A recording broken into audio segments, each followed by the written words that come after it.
வணக்கம் அன்பு மக்களே. இந்த பதிவில் நாம் பார்க்கிறப்பது 10 ஆண்டுகளுக்கு பிறகு உருவாகும் சுக்கிர ஆதித்ய யோகம்.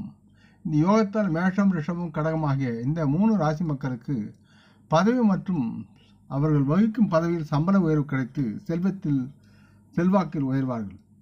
அதாவது 2 அதிர்ஷ்ட கிரகங்கள் ஒரே ராசியில் ஒன்றுடன் ஒன்று இணைந்தால் ஒரு நல்ல ராஜயோகம் உருவாகிறது என்பது நீங்கள் யாவரும் அறிந்த ஒன்றுதான். இந்த அதிர்ஷ்டமான நிகழ்வு மற்றும் ராஜயோகம் அனைத்து ராசி அறிகுறிகளையும் சேர்ந்த மக்களின் வாழ்க்கையில் தாக்கத்தை ஏற்படுத்துகிறது. இந்த யோகங்கள் எல்லா ராசிகளுக்கும் பலன் தரக்கூடியதாக இருந்தாலும் சில ராசி மக்கள் மற்றவரை விட அதிக பலன்கள் பெற்று அவற்றிலிருந்து நல்ல அதிர்ஷ்டத்தை அனுபவிப்பார்கள்.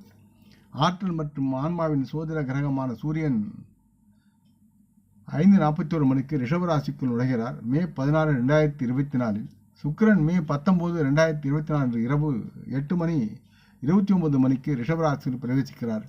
இந்த ராசியில் சூரியனும் சுக்கிரனும் இணைந்திருப்பதால் ரிஷபராசியில் சுக்கிர ஆதித்ய ராஜயோகம் உருவாகிறது. இதனால் மேஷம், ரிஷபம், கடகம் ஆகிய இந்த 3 ராசி மக்களுக்கு நல்ல அதிர்ஷ்டமான பலன்கள் வந்து சேரக்கூடிய சூழல் இருக்கிறது. மேஷம் சுக்கிர ஆதித்ய ராஜயோகத்தால் உங்கள் ராசியில் பேச்சாற்றல் மற்றும் பணவீட்டில் உருவாகும் என்பதால் உங்களுக்கு சிறப்பான பலன்கள் வழங்கக்கூடிய தன்மையில் இருக்கிறார்கள். நீங்கள் எதிர்பாராத நிதி ஆதாயத்தை பெறலாம். இந்த காலத்தில் தொழில் முனைவோர் புதிய வணிகத்தை ஏற்படுத்துவதற்கும் நல்லது ஒரு சூழலாக இருக்கும். இதன் மூலம் தங்கள் வருவாயை அதிகரிப்பதற்கு வாய்ப்பு அதிகமாக இருக்கிறது. தொழில் செய்பவர்களுக்கு சாதகமான சூழல் இருக்கிறது. இப்போது நீங்கள் விரும்பும் எதையும் எந்த தொழிலையும் வேலையும் வழங்கலாம் அல்லது பெறலாம் என போன்ற சூழல் இருக்கிறது. உங்களின் கருத்துக்கள் மற்றவர்களிடம் விரும்பிய விளைவை ஏற்படுத்தும். கூடுதலாக நீங்கள் செல்வத்தால் செழிப்பு மற்றும் பொருளாதார நிதியில் வெற்றி அடைந்து மகிழ்வுடன் வாழ்வீர்கள். அடுத்து ரிஷபம். இந்த ரிஷபராசியில் பிறந்தவர்களை மட்டும் சுக்கிர ஆதித்ய யோகத்தால் அதிக பலன் அடையக்கூடிய சூழல் இருக்கிறார்கள். காரணம் என்னவென்றால் லக்ன வீட்டில் ரிஷப வீடான ரிஷபத்தில் இந்த ராஜயோகம் உருவாகிறது. இதனால் இப்போது நீங்கள் முன்பை விட மேம்பட்ட ஆளுமை பெற்றிருப்பீர்கள். உத்தியோகத்தில் இருப்பவர்கள் தொழிலில் சிறந்து விளங்குவார்கள். கூடுதலாக வளர்ச்சிக்கு உங்களுக்குடன் ஒரு அருமையான வாய்ப்புகள் உருவாகி உங்களை மகிழ்ச்சிப்படுத்தும். அந்த புதிய நபர் உங்களுக்கு நல்லதொரு பயனையும் பலனையும் அளிக்கக்கூடிய தன்மையில் உங்களுடன் பழகி உங்களுக்கு வாழ்வில் மேன்மையை உருவாக்குவார்.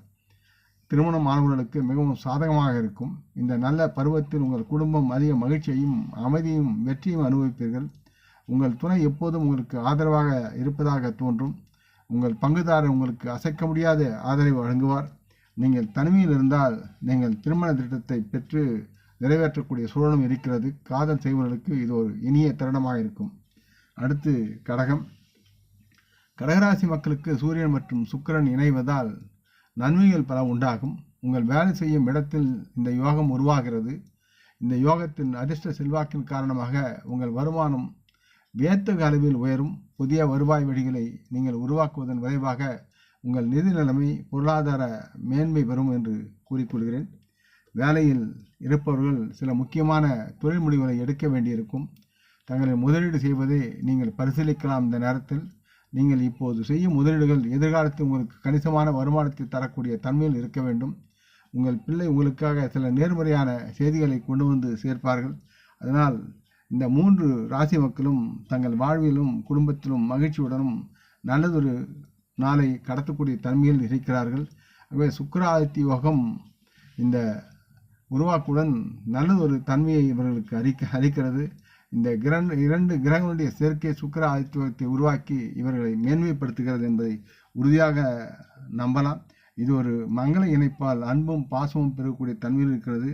இந்த 3 ராசி மக்களுடைய இதுவரை திருமணமாகாத தனிநபராக இருக்கும் மக்கள், அது ஆணாக இருந்தாலும் பெண்ணாக இருந்தாலும், இந்த நேரத்தில் நல்ல துணையும் வரணும் அமைந்து திருமண வாழ்வில் அவர்கள் போகக்கூடிய சூழலும் இருக்கிறது என்பதை கூறிக்கொள்கிறேன்.